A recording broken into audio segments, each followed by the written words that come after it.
اپنے قیام کے 50 سال مکمل ہونے پر گولڈن جوبلی سالگرہ منا رہی ہے۔ ذوالفقار علی بھٹو سے بلاول بھٹو تک پارٹی کے سفر پر دیکھیے یہ report.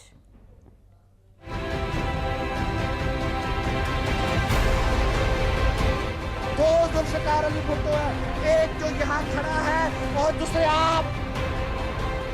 Why should I waste my time here? I'm going.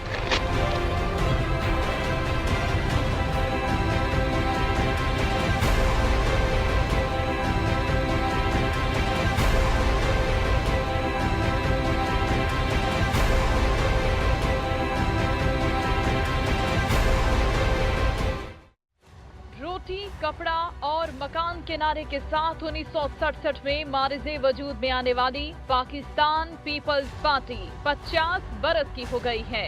Peoples party کے بانی چیئرمین ذوالفقار علی بھٹو کے اس مقبول نعرے کو بھرپور پذیرائی ملی۔ 1970 کے انتخابات میں پیپلز پارٹی نے بھرپور کامیابی حاصل کی۔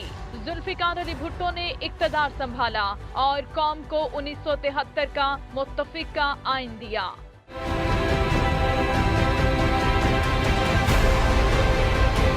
دو ذوالفقار علی بھٹو ہے، ایک جو یہاں کھڑا ہے اور دوسرے آپ۔ 1977 میں ذوالفقار علی بھٹو کی پھانسی کے بعد پیپلز پارٹی کمزور پڑ گئی، تاہم بے نظیر بھٹو نے پارٹی کو ایک بار پھر عروج پر پہنچا دیا۔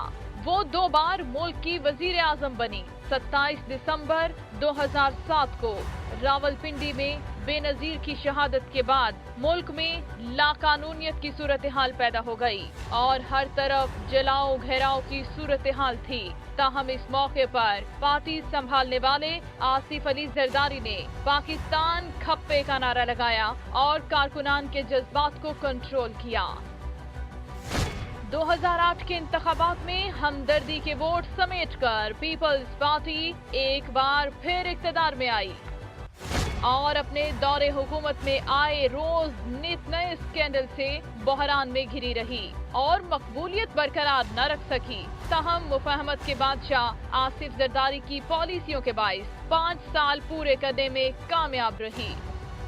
پیپلز پارٹی نے مدت تو پوری کی، تاہم کرپشن کے الزامات نے ان کی ساکھ کو بری طرح نقصان پہنچایا اور 2013 کے انتخابات میں سکڑ کر صرف سندھ تک محدود ہو گئی۔ آج بلاول بھٹو زرداری کی قیادت میں پیپلز پارٹی اپنی ساکھ کو بحال کرنے کے لیے سرگرداں ہے اور آس لگائے بیٹھی ہے کہ آئندہ انتخابات کے نتائج 2013 سے زیادہ نہیں تو اس قدر بہتر ضرور ہوں کہ پنجاب سے کچھ